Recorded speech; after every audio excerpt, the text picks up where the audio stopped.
Despite playing in only 9 regular season games, Arkansas defensive end Jake Bequette led the Razorbacks with 8 sacks, forced 4 fumbles, and was named first-team All-SEC. Even being 6'5" and 274 pounds, the NFL is also looking at him as a possible outside linebacker. Considering you played with your hand on the ground so much in college, what kind of a transition is that if the NFL wants you to play a linebacker spot? Well, it's a little bit of a transition because you've got different angles.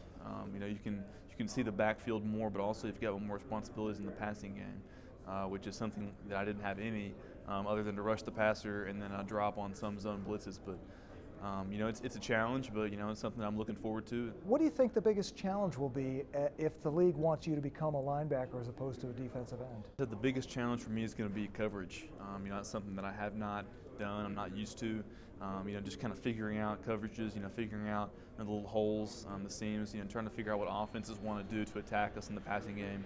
And then my responsibility, doing my job, figuring out who to cover and when to cover them. I think will give me some more versatility. It's something I haven't done very much of throughout my college career, and hopefully improve a lot. Will hopefully show some teams that I have what it takes to play with my hand on the ground or standing up if that's what they want me to do. Bequette is the 4th member of his family to play at Arkansas, following his father, an uncle, and a grandfather. But this legacy player has made his own legacy, which is still growing.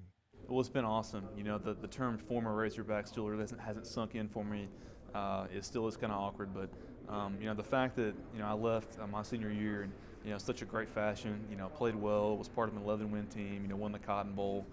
It's just so special, for us to finish in the top 5 and kind of get Arkansas, back on the map throughout the last 4 or 5 years. You're not the normal player in many regards. You've already got your bachelor's degree in finance and are pursuing a master's degree. What's driving you there? My dream, has always been to go to law school, and coming to college, I always, I wanted to put myself in the best position to get to law school, and I wanted to do it part-time while I was playing, actually, but the hours and things didn't work out quite as I'd hoped. But hopefully, maybe while I'm playing professionally, or even when I'm done playing, I want to do law and pursue a career in the field of law. So, academics is something I take very seriously and something I enjoy. So. I'm kind of a nerd, I guess. Well, the finance degree could come in handy if you make it in the NFL. Absolutely. People, we've already had a couple seminars about, financial success and, protecting yourself. So that's something I'm well aware of already. You're way ahead of the game already. I hope so.